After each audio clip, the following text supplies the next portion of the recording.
Enjoy your moment before and at 30. Hai, selamat datang di podcast Before and at 30 bareng Winda Karmelita di sini. Hari ini saya bakal ngoceh nggak sendirian karena ditemenin sama Mancur, kita ngomong teman curhat saya Rizal di sini. Iya. Halo Rizal. Halo Win. Apa kabar kamu? Halo, baik-baik. Sehat? Sehat, selamat Sehat. ya podcastnya ya. Asik, terima kasih. Ini orang pertama yang akhirnya nongol di podcast saya setelah mungkin Rizal di kehidupan nyata jarang nongol ya Rizal. Salam.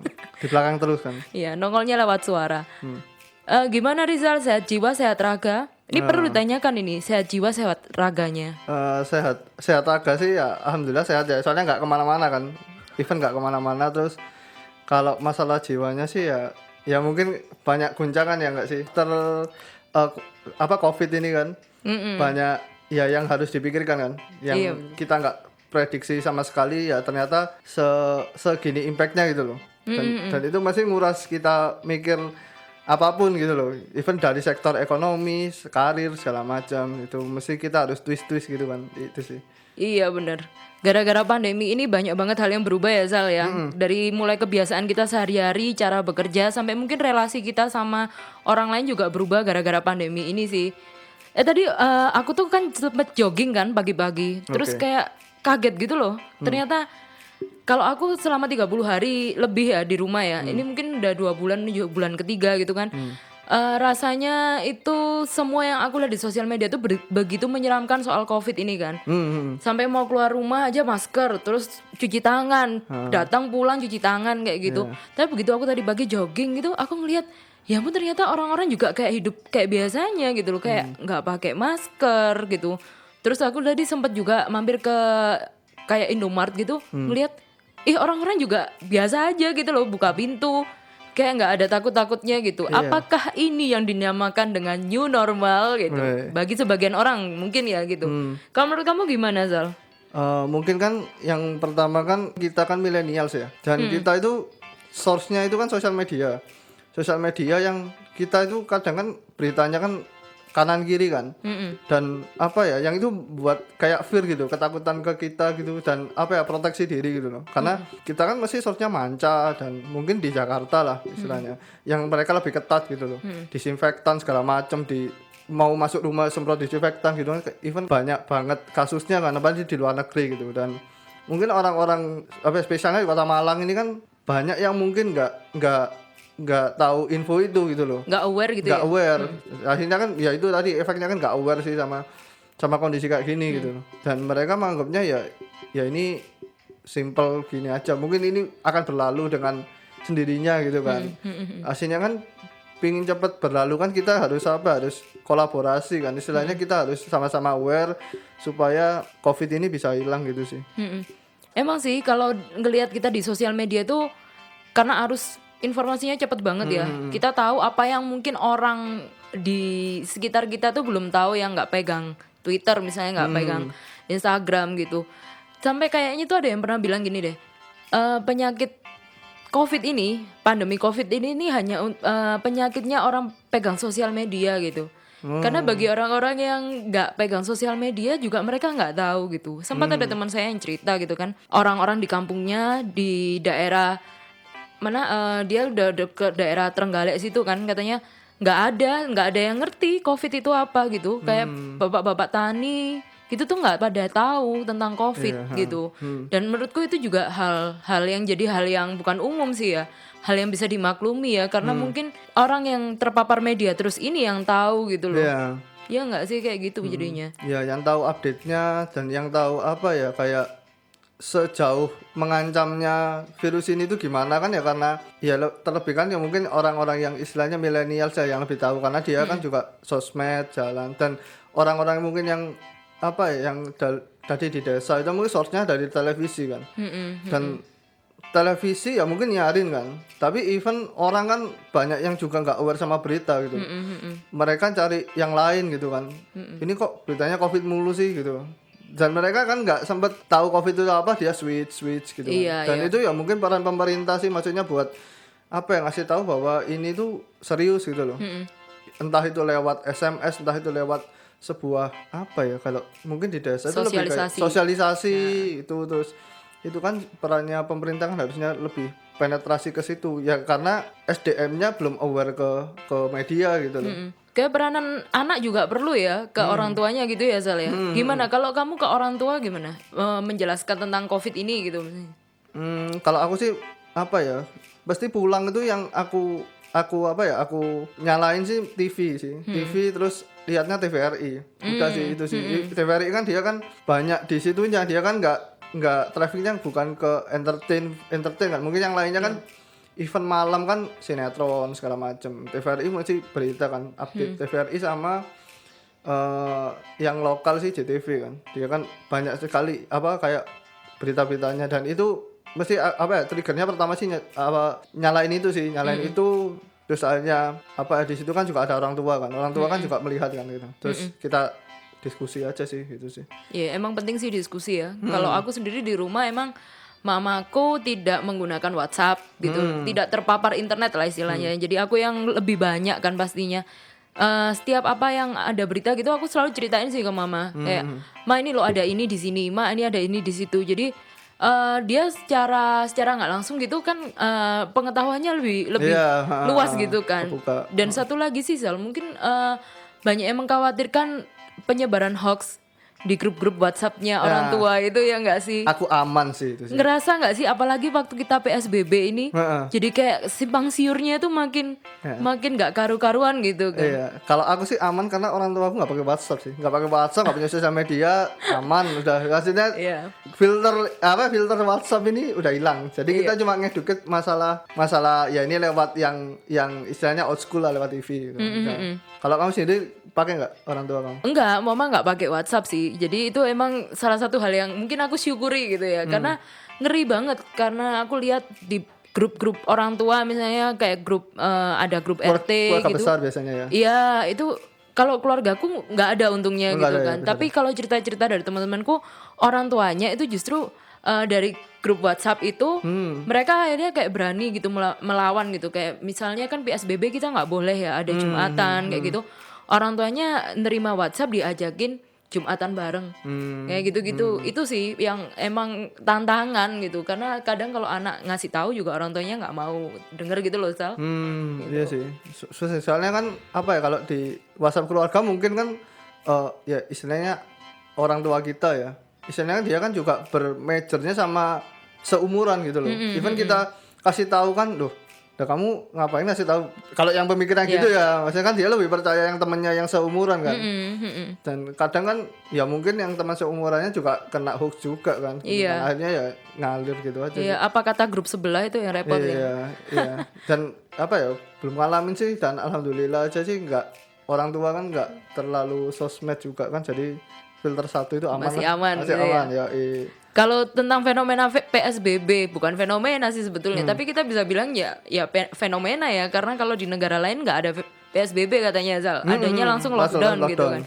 Itu kamu ngerasa nggak sih ada perubahan nggak dengan PSBB ini, atau apa yang kamu rasakan selama Malang nih khususnya, selama Malang PSBB 2 minggu. Malang kan yang termasuk yang terakhir kan, Iya, punya 17 aturan Mei. ini, mulai 17 Mei. Oh, coba Mei. Nggak ada sih, nggak ada pengaruhnya sih. Iya sih, asli. Kalau di kehidupanku yang apa ya, yang istilahnya ya keluar kerja gitu kan, dan keluar kerja ya sama sih, jalan sama gitu. Dan apa ya, mungkin ya karena itu sih, karena ya apa ya, kalau kita disuruh, mungkin orang-orang ya kalau disuruh stay di rumah gitu ya terus supportnya nggak ada gitu loh. Even makan aja lah itu nggak ada gitu loh. Terus di rumah ini ngapain gitu loh. Iya. Kita ya tetap konsumtif kan. Misalnya dalam tanda kutip paling rendah makan lah, kita tetap butuh makan gitu loh. Nah kalau kita nggak boleh di luar, supportnya nggak ada kan, ya selesai gitu loh. Maksudnya ya kita ya ngapain gitu loh. Ya udah lah, akhirnya orang ya akhirnya terpaksa lah, dengan terpaksa ya aktivitas ya buat mencukupi ekonomi gitu sih. Iya, kalau di Malang sih mungkin PSBB-nya lebih ke pembatasan yang terasa dan terlihat itu pembatasan kendaraan keluar masuk dari luar Malang menuju ke Malang, dari Malang keluar Malang kayak gitu kan. Jadi lebih ke istilahnya kalau Malang itu eksternalnya yang dibatasi. Nah, internalnya ya iya, sementara kehidupan masyarakat di dalamnya sendiri itu juga Ya gimana ya, nggak, kalau aku tuh selalu bilang ke teman-temanku ketika ngelihat orang-orang keluar di jalanan, jalanan rame terus pada mention info Malang misalnya gitu. Aku selalu bilang, ya aku nggak bisa ngarani, kalau orang orang Jawa bilang ya, nggak bisa ngarani karena kebutuhan orang itu masing-masing sih, beda-beda Beda-beda, gitu. benar. Ada orang yang memang gajiannya bulanan gitu. Ada orang yang cari makan harian. Ini pendapatan hari ini ya untuk makan hari ini gitu. Terus ada juga mereka yang di PHK. Iya, benar-benar. Ada yang WFH. Jadi kepentingan orang itu berbeda-beda dan itu mungkin yang belum bisa diakomodir Iya, sama benar sih, pemerintah benar, dengan PSBB ini gitu. Iya, benar. Dan itu tadi sih, dan semua orang nggak bisa WFH, Bang. Gitu loh. Iya, betul. Apa ya, mungkin ada orang yang available buat WFH gitu loh, mungkin di sektornya gitu lah. Cuman ada beberapa orang yang nggak bisa WFH. Contoh aja kayak kebersihan itu yang nggak bisa lah WFH gitu. Dan orang tetap harus, kita tetap produksi sampah kan.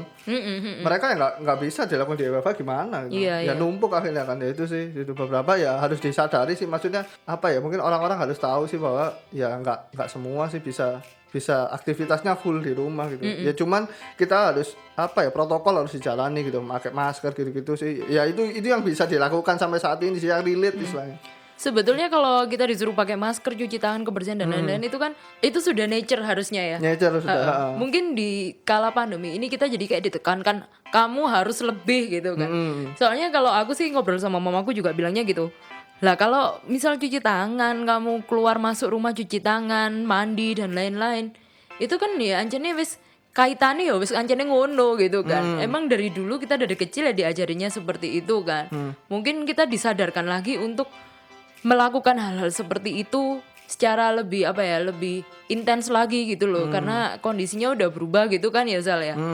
Sementara wacana PSBB pun itu sebetulnya kalau di Malang jalan 2 minggu, nggak tahu ya, kok aku belum pernah ngelihat laporan yang benar-benar komprehensif gitu sih, selain cuman kita ngomongin penambahan jumlah pasien, PDP, ODP gitu. Maksudnya secara grafik kan kita sebagai warga Malang tuh juga pengen ya sebetulnya tahu gitu kan. Iya, Kayaknya dari PSBB ini apa yang terdampak, perekonomian kah atau apa gitu, laporan secara komprehensifnya. Iya. Belum pernah tuh. Aku sempet loh nge-tweet buat Pemkot tuh. Tapi nggak ada jawaban juga sih. Jadi sebenarnya pengen tahu efeknya seberapa Efeknya gitu. seberapa gitu. Ya karena kan yang disodorin kan cuma ya data itunya doang kan. Data ya yang kena berapa, yang ya istilahnya kasarnya doang kan. Gitu. Cuman yang lainnya kan enggak. Padahal sebetulnya kita butuh juga ya, karena Butuh. hal-hal misalnya apa yang terdampak dari PSBB itu, misalnya dari sektor, ternyata sektor ekonomi melemah sekian gitu. Untuk para pebisnis kan juga bisa jadi gambaran ya, acuan mereka untuk bisnis plan-nya atau shifting dari satu bidang pekerjaan ke pekerjaan yang lain gitu. Iya, dan akhirnya kalau makin banyak source-nya ya, masa makin banyak apa yang dipaparkan kan, jadi orang mau ngejudge kan nggak bisa gitu. Even kalau di Twitter kita ngejudge, oh kamu kok keluar gini, terus keluarlah paparan ekonominya kan kayak gini. Ya mereka kan juga mau ngomentari kan mikir-mikir gitu loh. Loh kok kayak gini, ada source-nya kayak gini ya, itu sih, itu efeknya bisa ke situ gitu. Iya emang, apalagi sekarang wacananya new normal. Nah ini Berakhirnya sebuah istilah yang sering kita dengarkan. Ini kita ngebahas apa sih? Gak tahu. Guys, abis ini kayaknya aku bikin podcast ya, curhat tuh. Bisa Gak jadi. tekanan berat apa tuh? Tekanan berat. Only on Bingkai Suara. Karena poin ini sebenarnya poin-poin kecil yang kadang-kadang orang nggak memperhatikan gitu. Komunikasi dengan orang lain dan kita punya misi bersama.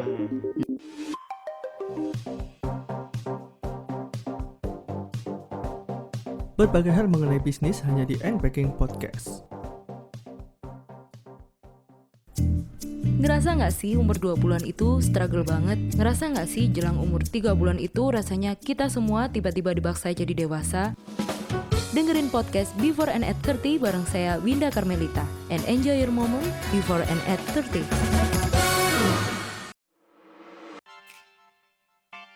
Nah, kita tadi kan udah banyak ya kita ngobrolin tentang PSBB sama COVID. Sekarang ini ada satu pembahasan baru. Kalau orang-orang bilang nih babak baru kehidupan kita yaitu new normal. Yo, iya. Nah, gimana nih new normal? Ya nggak tahu sih ya. Kan awalnya 30 Mei kan. Cuman ada negara yang udah mulai kan. Iya, mana aja tuh Sel yang udah mulai? Jepang ini sudah mulai sih. Jepang ini karena mereka mengeklaim bahwa mereka itu sudah total infeksi relatif rendah sih. Jadi mereka udah siap gitu loh. Iya, by data ya. By data mereka itu. Terus yang terbaru kan Korea akhirnya mencabut new normal, jadi istilahnya jadi lockdown lagi kan. Ya karena ternyata naik lagi gitu loh grafiknya. Jadi ya ada yang gagal, ada yang mau memulai ini, dan katanya sih Indonesia kan mau start mulai ya, tapi dengan mungkin ya dengan mungkin source-nya si pemerintah mungkin ke ekonomi ya gitu ya. Iya. Karena ekonominya katanya melemah dari targetnya itu cuma mencapai 2,97% gitu, meleset hampir 45%-an katanya. Padahal kalau nggak salah di kuartal pertama sempat cukup oke ya katanya. Cukup oke, ya. gitu. Cuman akhirnya jatuh lagi kan ya. Mungkin salah satu triggernya new normal itu bangkitin ekonomi mungkin ya gitu. Iya. Tapi kalau di Indonesia, kalau di Jepang itu kan pakai data ya. Pakai data. Karena yang terinfeksi sudah turun gitu. Terus di Korea juga pakai data kan berarti. Kalau di Korea itu kalau nggak salah gara-gara ada satu orang kalau nggak salah yang ternyata positif, dia jalan-jalan ke kafe atau gimana gitu. Akhirnya sampai ribuan orang yang kena. Jadi dampaknya itu sampai segitunya gitu loh Sal. Sementara di Indonesia sendiri kita masih belum pernah dengar ya data secara epidemiologi kalau nggak salah itu ya, yang menunjukkan kalau kita benar-benar udah siap gitu loh. Itu karena pertimbangannya faktor ekonomi gitu. Ini juga pasti dilematis sih buat pemerintah ya. Iya, gimana ya? Karena mungkin kita harus nambah solusi dan nggak ada ini kan baru kan, masih wabah ini baru kan. Pemerintah Indonesia mau nyontoh kanan kiri pun mereka ya juga masih trial and error gitu loh. Benar. Ya mungkin ini trial dan errornya Indonesia mungkin ya. Korea itu juga trial and error, karena akhirnya dia gagal kan, new normal kan, dan akhirnya dikembalikan seperti dulu lagi gitu. Ya kita lihat aja sih, maksudnya gimana sih efeknya gitu. Kalau dari sisi pemerintah sendiri sih mungkin kalau aku rasa harus bersiap-siap ya dengan berani new normal, berarti harus berani juga menghadapi lonjakan penderita gitu loh.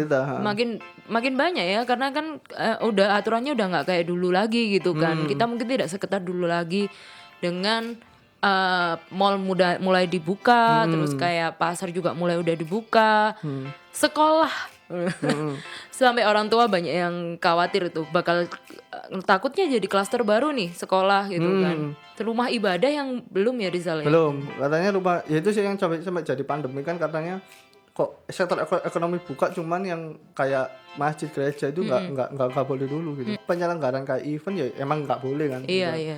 Dan itu sih gitu. Jadi orang menilai kok satu sisi doang yang dibuka gitu sih. Itu sih yang jadi mungkin masalahnya. Ini kalau aku baca nih ya, yang sempet nyebar banyak tuh juga viral kan timeline dan skenario hidup normal di Republik Indonesia itu ada 5 fase, mulai 1 Juni sampai 27 Juli 2020. Ini emang bertahap banget sih, jadi kayak ada mana dulu yang dibuka, industri jasa dan bisnis B2B, terus toko pasar dan mall, sektor kebudayaan, kegiatan lain sehari-hari, terus pembukaan kegiatan ekonomi, sampai akhirnya di fase 5 itu adalah evaluasi gitu. Dengan harapan akhir Juli atau awal Agustus diharapkan sudah membuka seluruh kegiatan ekonomi gitu katanya. Prasyarat wajibnya adalah protokol perilaku dan fasilitas kesehatan terus berlaku, katanya begitu. Nah, sementara di Malang sendiri sebetulnya ini source-nya aku ambil dari akun Twitternya Pemkot Malang ya Sal ya. Jadi kalau Pak Sutiaji sendiri itu berpendapat PSBB itu cukup 1 putaran aja gitu. Optimisme karena yang sembuh makin banyak, PDP sehat juga terus bertambah.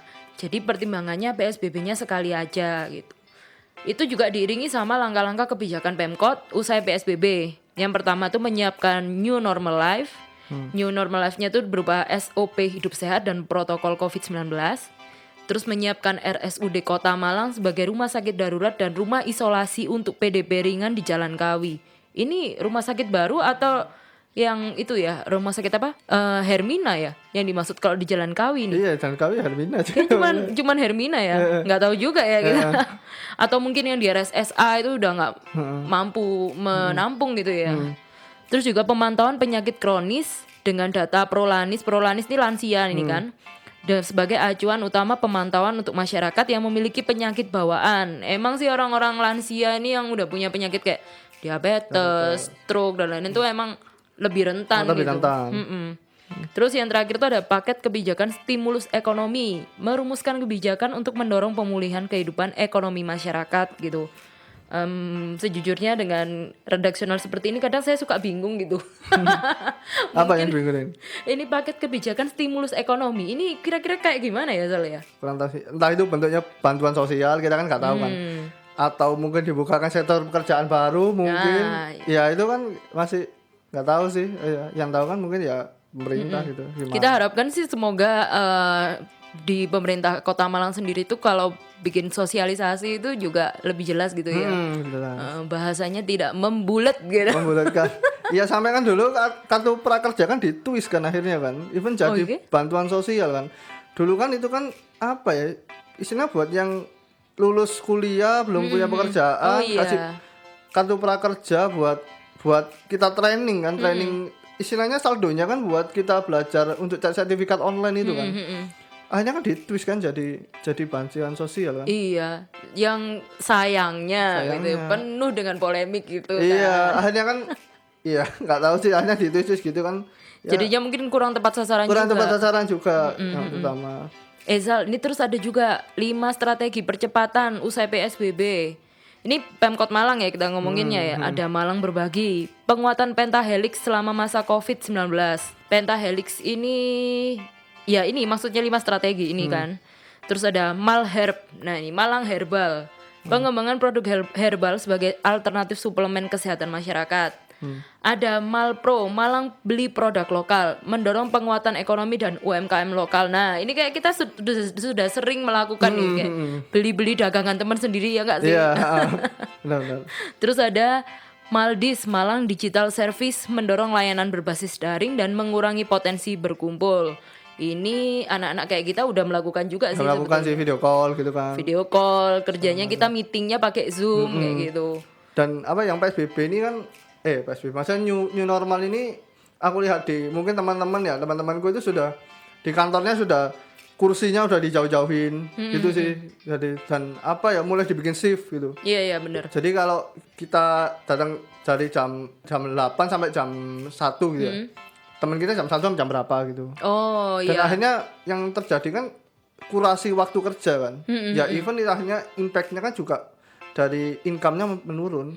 Karena kerjanya kan akhirnya dibagi kan. Iya. Gitu. Banyak juga yang virtual office gitu kan. Akhirnya kerjanya bareng tapi Zoom-nya nyala gitu kan. Jadi kalau orang Jawa bilang epok-epok kayak sak kantor gitu kan.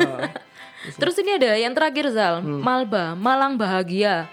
Kampanye digital, gaya hidup sehat, dan memfasilitasi program hiburan lokal serta penyediaan layanan psikologi. Nah ini penting banget ini layanan psikologi karena kalau aku secara pribadi sih emang ngerasa pandemi COVID ini gak cuman berimpact ke ekonomi, ke kesehatan, tapi juga ke mental gitu kan. Karena kita nggak bisa memungkiri ya banyak pengurangan jumlah pekerja, PHK, terus pemilik bisnis juga pasti kebingungan dong. Sih? Iya, karena hal seperti ini kan mungkin tidak pernah ada dalam bisnis plan mereka ya. Iya, soalnya ini kayak apa ya? Kayak nggak, ya saya terjun banget sih. Jadi kayak istilahnya nggak kayak 195, 90, 85 nggak landai ke bawah, tapi langsung tek gitu loh. Langsung 100 bisa ke 0 gitu loh. Bener-bener, karena bener-bener harus tutup loh ya tempat bisnis.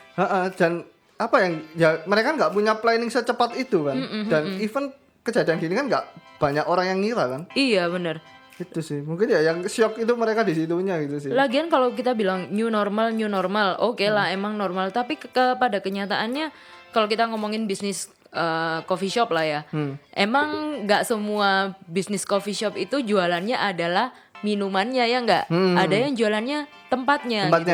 Dan ini masalah banget sih yang jualan tempat gitu, karena makanannya gimana? Makanannya bisa sih di delivery, tapi untuk menggantikan orang datang ke sana itu kan nggak bisa gitu kan. Padahal itu pemasukannya gitu. Ya seperti yang tadi kamu pernah bilang, nggak semuanya bisa dilakukan WFH gitu kan. Begitu kurang lebihnya. Nah kalau kamu sendiri, new normal versi kamu tuh gimana sih? Kalau new normal versi aku sih ya mungkin apa ya? Kalau kan apa ya, tetap ngantor kan. Tetap ngantor cuman nggak tiap hari gitu akhirnya kan, dibikin kayak jadwal gitu sih. Ya untungnya kantorku kan jauh dekat dengan rumah gitu. Pertama sih protokol tadi sih dari protokol kesehatan kita tetap terus kita jalani sih, rutin gitu ya. Itu sih. Ya yang pertama dari diri kita sendiri aja dulu gitu. Kita melakukan hal protokol kesehatan, terus apa ya, tetap aktivitas gitu kan. Terus aktivitas sama mikirin nextnya gimana nih gitu. Ya jangka pendek jangka panjangnya gitu. Iya benar. Kalau ini nggak berakhir itu gimana, kalau apa ya, kalau ini terus-terusan kayak gini itu gimana, terus apa ya, gimana sih kayak ya harus mikir sih, kayak kemungkinan terburuknya kita jobless gitu loh. Iya benar. Iya karena balik lagi ya, emang di hari ini nggak ada orang yang pekerjaannya aman sih. Iya, semua harus mikir gitu sih. Heeh. Apa ya, udah ke-trigger jangan walaupun kita ngerasa aman ya, jangan ngerasa aman gitu loh. Benar. Paham gak sih? Jadi apa ya kayak ya contoh kan banyak kan orang yang istilahnya pekerja tetap gitu ya. Saya contoh pekerja tetap aman gitu ya. Ya kena gini kan nggak ada yang tahu kan, tiba-tiba besok ada kayak gini, kita nggak siap gitu loh. Shock gitu loh. Tapi ini sih kalau aku bisa ngomongin pekerjaan itu, freelance itu punya mentalnya lebih kuat sih. Gimana kok bisa gitu? Ya nggak sih? Karena freelance ini hitungannya jobless itu sudah biasa di depan mata mereka gitu loh. Iya. Paham nggak sih? Sekarang kalau bener. kita freelance gitu ya, even kita ngambil job gitu ya, job yang sekali kerja atau kontraknya kan nggak panjang kan, 2 bulan, 3 bulan, even paling panjang setahun gitu. Setelah mereka jalan 70% lah, 2 bulan lah. Udah kan jobless di depan mereka kan. Aku ngapain ya? Itu kan sudah makanannya sehari-hari kan. Iya. Istilahnya kan mereka kayak desain buat ya cari yang baru. New pemikirannya gitu kan. Iya. New normal setiap hari buat New freelancer. normal, iya enggak sih? Apalagi kan nama freelancer full kan. Iya enggak sih? Iya benar. Dan kamu masih kan even habis kerjain sesuatu depan udah jobless gitu. Even setiap saat kan hampir bikin project ini jobless. Waduh, apa ya mikir ya? Oh sini. Jadi cepat pivotnya gitu loh. Dan cepat cari apa ya?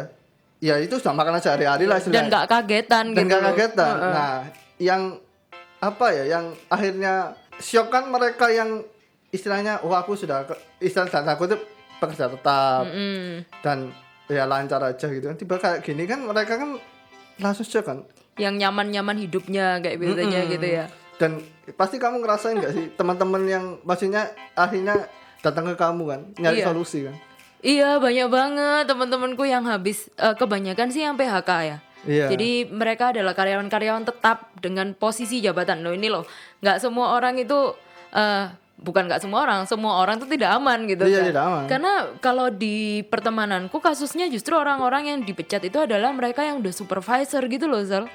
Istilahnya yang dulu itu kayak nggak mungkin banget sih. Iya benar. Bukan nggak mungkin, tapi peluangnya itu sedikit lah, kecil gitu. Akhirnya datang terus pertanyaan pertama adalah, aku kerja apa ya? Aku dodolan apa gitu. Iya. Yang mereka pikirkan adalah aku jualan apa gitu loh. Itu jadi kayak sesuatu yang membukakan mata banget. Nanti kita bahas, kita punya pembahasan kita bahas sendiri. nanti. Kalau new normal yang di hari ini, kalau kamu sendiri nganggap ini normal apa enggak? Kayaknya nggak normal sih, tetap aja.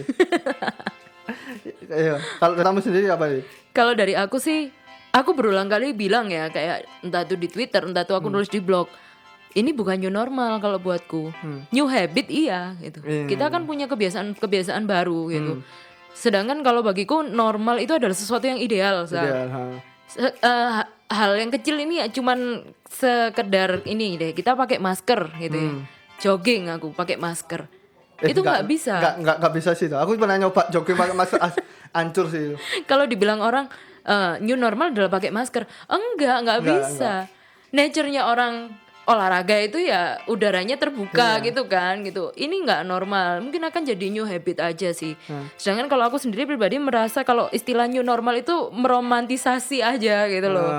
Yang mungkin lebih cocok kalau menurutku adaptasi sih gitu. Kita akan beradaptasi gitu. Sedangkan menuju ke normalan yang baru ini, kelaziman yang baru ini kan butuh waktu ya. Entah sampai kapan kita nggak tahu gitu. Itu sih. Gitu sih kalau aku versi new normal versi aku yang seperti itu gitu. Kalau aku pribadi sih new normal menurutku tuh mengelola hidup jadi lebih bersih dan sehat dan beradaptasi kalau aku. Nah kalau teman-teman sendiri, menurut teman-teman new normal tuh kayak gimana sih?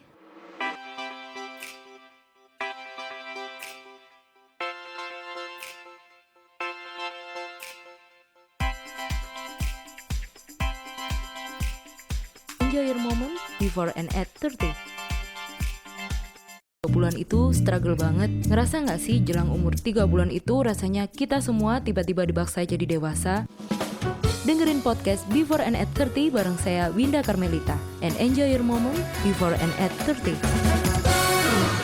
Balik lagi bareng Winda Carmelita di sini bersama Mas Darmo yang sedang mau mengambil mendon tapi nggak jadi. Langsung saya dipotong. dihalangi medit soalnya. Sorry. Aku dibilang medit. Tadi kan kita terakhir ngomongin tentang gimana Mas Darmo berusaha mengeblok akses dari rasa kepengenan, banyak kepengenan. Iya. Caranya gimana sih Mas? Karena kan kita sekarang punya sosial media ya. Kita otomatis punya banyak akses untuk ngelihat kehidupan orang lain. Ya. Boleh dong di-share. Uninstall. Terus uninstall, nge-mute. Serius kamu uninstall? Ya. Pernah. Bisa. Apa yang di-uninstall waktu itu? Instagram waktu itu. Sama di Twitter itu yang tak follow adalah yang sesuai bidangku. Wis. Oke. Nggak ada yang anak yang misalnya. Aku Mas. Enggak, maksudnya kita kan satu relate kan. Contohnya kalau misalnya ada yang artis nih, contoh. Oke. Atau parpol. Ya. Buzzer yang parpol. Berita Indonesia nggak mau, udah nggak. Aku nggak follow itu sama sekali. Bisa ya kamu hidup tanpa memfollow apa yang lagi trending di sosial media? Nah orang desa aja bisa loh tanpa sosmed. Maksudku hidup gitu loh. Iya sih. Maksudnya kan karena kita awalnya sudah punya kebiasaan, sudah membangun kebiasaan itu gitu Mas. Ya makanya karena membangun kebiasaan harusnya di UX kan ada membangun kebiasaan kan. Iya. How to build a behavior for apps kan. Harusnya aku bisa membangun kebiasaan baru sih sebenarnya. Makanya itu aku nyoba, kenapa sih kalau aku ketinggalan berita kan nggak apa-apa. Terus ngetes aku. Jadi orangnya iseng kali ya aku. Jadi lainnya ngobrol apa aku nggak nyambung itu ya santai aja, ya nggak apa-apa. Oh gitu ya. Soalnya kenapa harus relate gitu? Kalau nggak tahu pun aku tanya juga nggak apa-apa kan? Kamu berusaha untuk memfilter dan merelatekan apa yang memang sedang kamu ingin tekuni. Iya benar. Dan it works or not? It works karena lawan terbesar kita adalah waktu sebenarnya. Wah, gimana tuh? Kok sangat dalam tuh Ben? Iya soalnya kalau misalnya kita mau terlihat nyambung, terus mau bergaul dengan banyak orang yang berbeda bidang, yang biar relate dan kita ingin menyambung-nyambungkan dengan itu ya habis waktu kita. Tapi kalau misalnya kumpul-kumpul doang atau cuma nongkrong ya nggak apa-apa, nggak usah pilih-pilih teman yang begitu juga nggak apa-apa. Cuman nggak usah terlalu into deep sama beberapa orang yang tidak relate apa. Kalau misalnya toksik ya tinggal aja lah. Salah satu penting ya kalau toksik tinggal aja. Soalnya memang harus ditinggal karena ya waktu tadi sih. Berarti emang semua filternya dari diri kita sendiri ya sebetulnya, iya, bukan bukan dari sosmed juga gitu benar ya. Cuman sosmed adalah pendukung. Iya. Terus sekarang nggak gampang ke-trigger ini ya kali misalnya ada konten-konten viral yang itu kayaknya nggak gampang ke-trigger gitu loh. Jadi lebih enak kali ya. Maksudnya lebih tenang lah. Apa yang kita baca itu yang kita ini loh asik gitu. Iya sih, apalagi kalau sekarang kan masih corona ini masih benar-benar gencar gitu kan. Ngelihat di sosmed itu kayaknya semua orang punya pendapat gitu kan. Ya. Saya pun juga sering kayak ke-trigger gitu. Tapi ke-triggernya lebih ke hal sepele sih kayak waduh ini typo gitu. Kamu tahu kan aku grammar Nazi. Iya. Tapi emang sih ngerasa kayak itu sebuah apa ya, pemicu, jadi kita kayak gampang kesel. Ya. Terus ngerasa juga sempet sih aku ngerasa kalau aku nggak buka Instagram, aku tuh nggak tahu temanku lagi ngapain gitu. Itu nyata banget loh ya dampaknya. Akhirnya sempet awal-awal corona itu aku ngerasa untuk aku nggak perlu lihat Instagram karena aku lebih mudah trigger lihat visual ya. Ya. Dan itu memang cukup berhasil sampai hari ini sih Mas. Ya. Kalau nggak cuman buat share konten apa yang aku kerjain gitu, aku jarang ngeliatin Instagram, bahkan sampai turun loh itu time spendku. Oh, tapi setiap aku lihat Instagram kamu ini ya, omonganmu bermanfaat sekali po. Diundang IG Live gitu ya. Wah, keren. Ya itu lumayan sih, dari IG Live aku belajar untuk tidak usah make upan karena ada filter. Manfaat sekali ya. Oke. Saya filteran juga nggak oke kayaknya. Ya. Karena emang bener sih Mas, ke-trigger itu loh yang paling nggak enak. Ya benar. Aku melatih untuk tidak ke-trigger soalnya. Dulu itu ya, cerita dikit ya. Setiap ada yang misalnya kayak kamu nggak fokus gitu, aku berusaha ngasih tahu gini, terus kuliner misalnya ini marketingnya nggak gini, aku merasa ke-trigger yang enggak, harusnya gini loh, gini. Tapi sekarang kalau ditanyain gimana marketingnya ini, ya gitu aja lah. Lebih apa ya, lebih santai, lebih kalem. Iya, lebih nggak usah ngotot lah. Kalau misalnya ada topik lain ya kita ngobrol yang lain aja, karena kita ketemu bukan karena berbisnis atau apa kan, kita ngobrol sebagai teman dan sebagainya kan nggak masalah juga. Misalnya kamu tanya, Mas, kalau digital marketing itu gimana sih gini, ya aku jawab seadanya yang kira-kira akan menggulirkan topik itu seenak mungkin ya, bukan yang tidak perlu semua dibuat berdebat. Iya benar. Oh berarti sudah tidak Darmo yang dulu ya? Darmo yang dulu bukanlah yang sekarang. Iya. Waduh, saya hijrah, astagfirullahaladzim, masuk dengan yang lebih baik. Oke.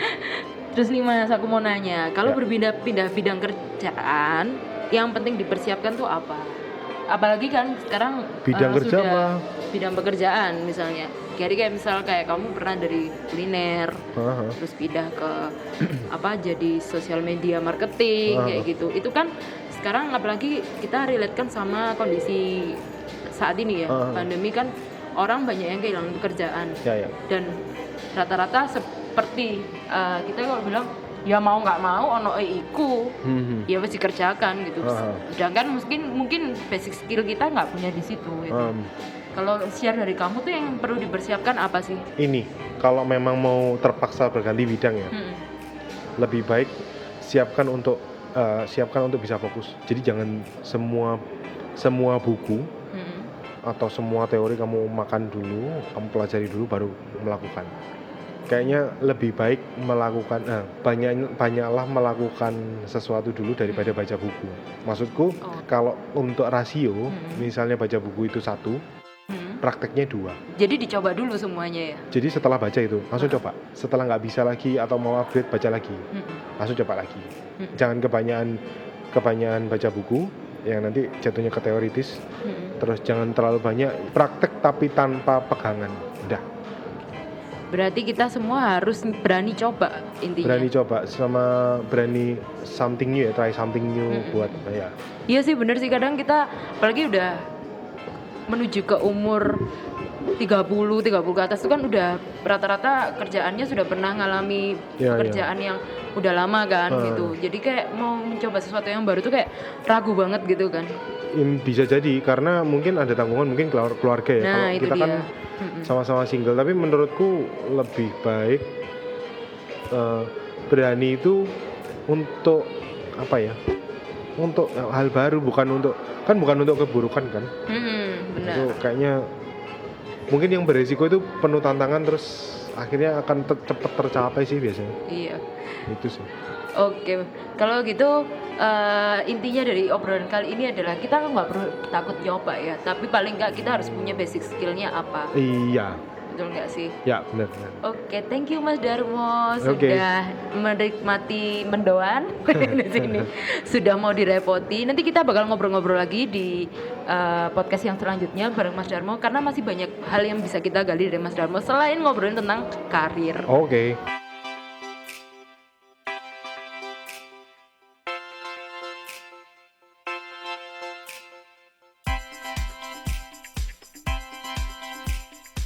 Enjoy your moment before and at 30.